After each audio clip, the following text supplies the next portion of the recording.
मैंने जो अनुराग ठाकुर जी से पूछे थे कि वो लोकल मुद्दों पे बात नहीं करते, तो उन्होंने कोई खास जवाब नहीं दिया। यही बात बोली थी कि ये राष्ट्र का चुनाव है और राष्ट्र के लोकल मुद्दों पे बात नहीं की। अब धीरे धीरे कुछ एक मुद्दों पे लोकल पे आए हैं लोग, लेकिन जिन मुद्दों को लेकर लोकल मुद्दों को लेकर जो बात करने हैं उसमें उन्होंने एक बात पर ऊना की कि ऊना की railway, Una Talwara railway line वो लेके आए। मैं उनसे पूछना चाहता हूँ, क्या 1990 में वो राजनीति स्टार्ट कर चुके थे? जब उन्होंने राजनीति ही 1990 की बात स्टार्ट की और वो जो ऊना तलवाड़ा रेल 1990 में शुरू हुई, उसके बाद उस पर काम शुरू हुआ और वो काम चलता रहा धीरे धीरे। मैं तो ये कहना चाहता हूँ कि ऊना तक रेल तो तब बन गई थी जब इन्होंने राजनीति स्टार्ट नहीं की थी, लेकिन ऊना से तलवाड़ा तक दिल्ली से ऊना पहुंच गई, लेकिन ऊना से तलवाड़ा तक ये नहीं पहुंचा पाए, वो भी अम्ब में बीच में फंसी गई। काम क्या करवा और जो कांग्रेस ने बनाया उसको ये अपना बताते हैं। ऊपर से अब तो ये रेल लाइन के ऊपर नहीं बोल सकते, रेल लाइन ये बेच चुके हैं। अब जिस बात पे बोल रहे हैं कि उन्होंने जो ट्रेन है वो लगवाई, तो मैं उनको ये बोलना चाहता हूँ, पहली बात तो ये है कि जब रेल पटरियों का जाल बिछ जाता है, जब सड़कों का जाल बिछ जाता है, फिर जो सरकार होती है, जनता डिमांड करती है, उसके ऊपर रूट लगाना कोई बड़ी बात नहीं होती। बात होती है सड़कों का निर्माण करना, रेल पटरियों का निर्माण करना। रूट तो आप इधर उधर चेंज होते रहते हैं, फिर इसको भी छोड़ देते। जब उन्होंने ये बात कही, वो अग्निवीर की बात क्यों नहीं बता रहे कि देश के नौजवानों का जिस तरीके से इन्होंने भविष्य को खराब किया और आज फौज भी भर्ती जो है एक तरह से कॉन्ट्रैक्ट बेस पे हो गई है। उसके साथ साथ जो हिमाचल प्रदेश के कर्मचारी हैं, उन कर्मचारियों के जो 9,000 करोड़ रुपया केंद्र के पास पड़ा है, उसकी बात वो क्यों नहीं करते हैं? जो हिमाचल प्रदेश का GST 50% हिस्सा बनता है, उसकी बात वो संसद में क्यों नहीं करते? जहाँ हिमाचल प्रदेश के हितों की बात हो तो वो बात नहीं करते हैं, बात देश विदेश की करते हैं।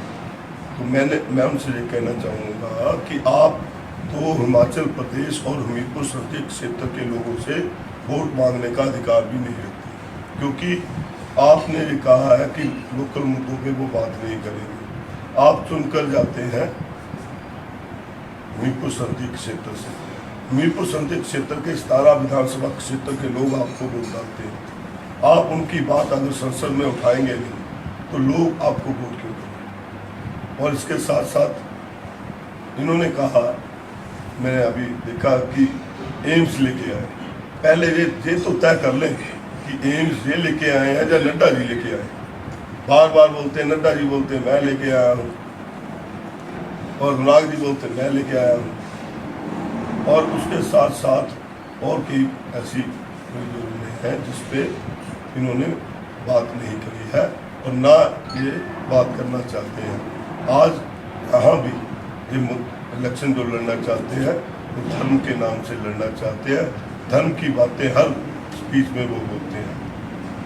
मेरा अनुराग जी से गुजारिश रहेगी, आप धर्म को जिस तरीके से राजनीति में लेकर आ रहे हैं, आप राम जी को जिस तरीके से राजनीति में लेकर आ रहे हैं, ये एक तरफ वो ही रामचंद्र जो भगवान हमारे रामचंद्र जी थे, उन्होंने अपने पिता के वचन के लिए 14 वर्ष का वनवास ले लिया था, और आप राजपाट उनके नाम से लेना चाहते हैं।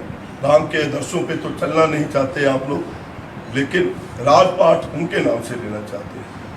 मैं आज यही बात कहूँगा कि ये हिंदुस्तान है और एक गुलदस्ते की तरह है। अगर एक गुलदस्ते में एक ही तरह के फूल होंगे तो वो गुलदस्ता नहीं कहलाएगा। गुलदस्ता तभी कहलाएगा जब उसमें भिन्न भिन्न प्रकार के अलग अलग कलर्स के जो है वो फूल होंगे, तभी गुलदस्ता बनता है।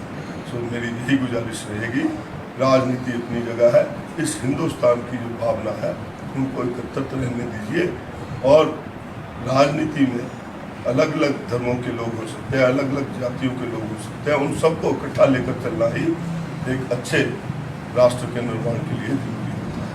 तो आप लोग क्वेश्चन अगर करना चाहते हैं तो कर सकते हैं।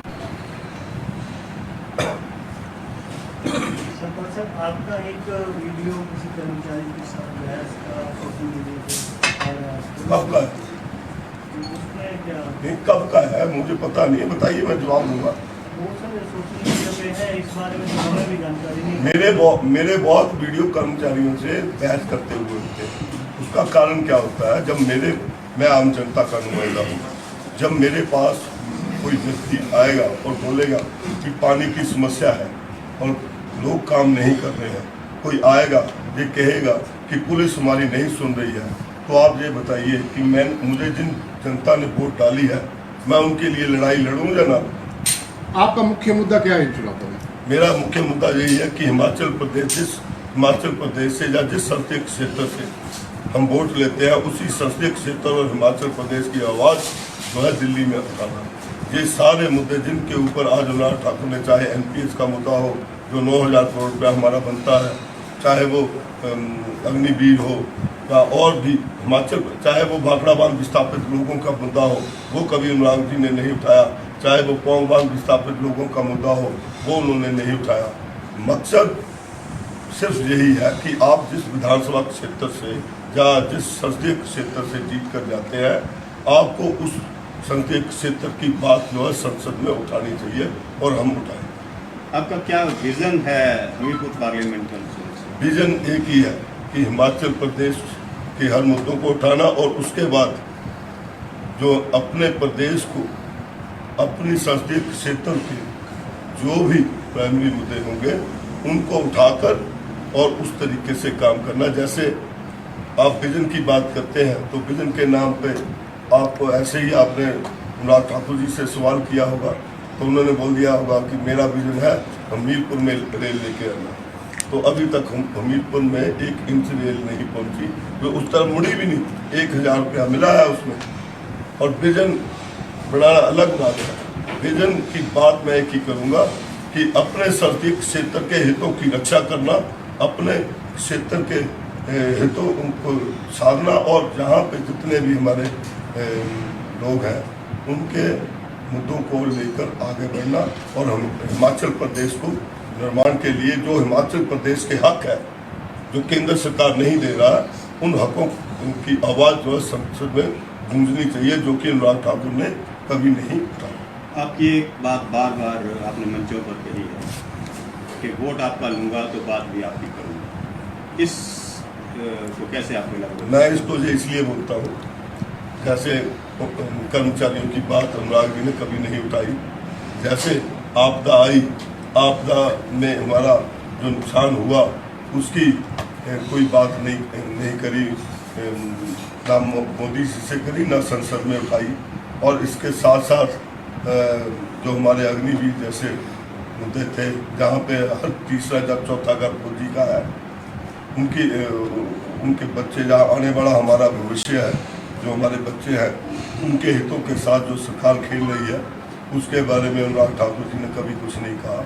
और मैं तो ये कहता हूँ कि मुझे नहीं ये समझ आया कि राजनीति में वो कैसे जो है क्या नाम, कैप्टन नहीं क्या बने हैं, वो लेफ्टिनेंट, कैसे वो लेफ्टिनेंट बन गए और कैसे उन्होंने हमारे बच्चों को अग्निवीर बना दिया। मुझे तो यही बात समझ नहीं। सरपाल जी, आपके संसदीय क्षेत्र में 4 उपचुनाव हुए, उसका कितना लाभ या नुकसान आपको?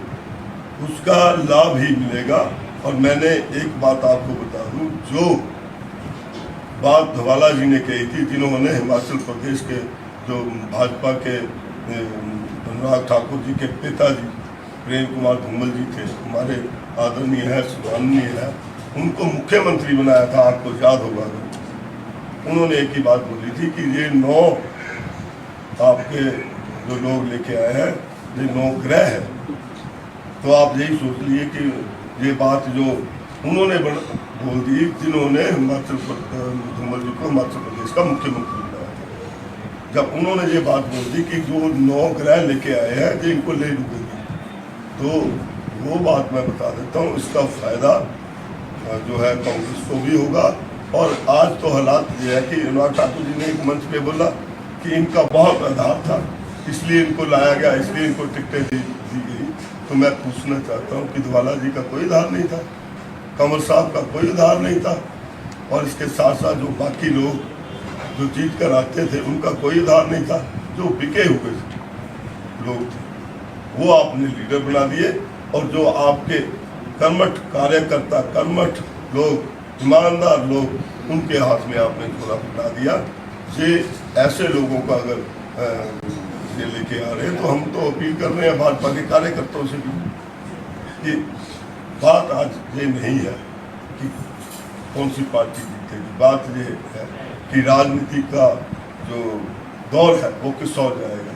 क्या ऐसे लोगों को लेकर राजनीति को बढ़ावा दिया जाएगा जो लोग इस हिमाचल की संस्कृति को और हिमाचल की जो एक अलग सोच है, पढ़े लिखे लोग हैं, उनको ऊपर बिके हुए लोगों को बिठा देना और उनको नेता बना देना, और जो ईमानदार व्यक्ति थे उनके हाथ में घोड़ा पकड़ा देना। तो ये कहाँ के अनुराग ठाकुर की समझ के बारे में मैं नहीं समझ रहा हूँ कि वो कैसी समझ रहे हैं। और एक तो छोड़ो, दूसरी बात, मैं खुद बोलता हूँ कई मंचों पर लोग हैं, मैं खुद एक फौजी का बेटा, अगर मेरे पिताजी को किसी ने अपशब्द बोले होते तो मैं और मेरे को पार्टी हाईकमान ये बोलती कि आप इलेक्शन लड़ो, मैं इलेक्शन लड़ने से मना कर देता, क्योंकि मैं उस व्यक्ति के गले कभी नहीं लगता, मैं उस व्यक्ति को कभी एक्सेप्ट नहीं करता जिसने मेरे पिताजी के बारे में इतना कुछ बोला और जलील किया। क्योंकि मेरे लिए मेरा सम्मान पिता है, मेरे लिए मेरा सम्मान माता है, मेरे लिए सम्मान जो है वो राष्ट्र है। सतपाल जी, कैंपेनिंग कहाँ पहुंची? 17 विधानसभा क्षेत्र पूरे कर लिया? जितने थोड़े से अंतराल के अंदर जहाँ जा सकता हूँ जा रहा हूँ, और वैसे भी संसदीय क्षेत्र का सांसद का चुनाव लड़ने का मतलब ये नहीं है कि वो चुनाव मैं लड़ रहा हूँ, ये चुनाव मैं नहीं लड़ रहा हूँ, ये चुनाव मेरे कार्यकर्ता लड़ रहे हैं, ये चुनाव जो जितने भी हमारे कांग्रेस के कार्यकर्ता हैं, और सबसे बड़ी बात कार्यकर्ता तो लड़ ही रहे हैं, मैं आपको अंदर की बात बताता हूँ, ये चुनाव हिमाचल प्रदेश की जनता लड़ रही है। ये जब रिजल्ट आएंगे आपके सामने आपको पता चल जाएगा। 1996 के बाद यहाँ पे कांग्रेस एक बार भी नहीं जीती। इस बार सर क्या अलग हो रहा है कांग्रेस में कि जिसमें आप जीत की आशा? इस बार कई बार क्या होता है कि एक हाथी जो है ना, पहले ही उसका वजन भारी होता है, जब कुछ ज़्यादा खा लेता हो तो उसके वो मौत के कगार पे आ जाता है। बस इसका यही जवाब है। बिल्कुल, कल हमारे राहुल गांधी जी की रैली है ऊना में, और इसके बाद प्रियंका जी आ रहे हैं 28 को वहीं पे ऊना में, और प्रियंका जी जो है वो विधानसभा क्षेत्रों में कर रही है, और राहुल जी जो संसदीय क्षेत्र में रैली कर रहे हैं, और जो 2-4 दिन है इनमें आपको बड़े बड़े नेता जो हमारे हैं पूछनी है और वो आएंगे।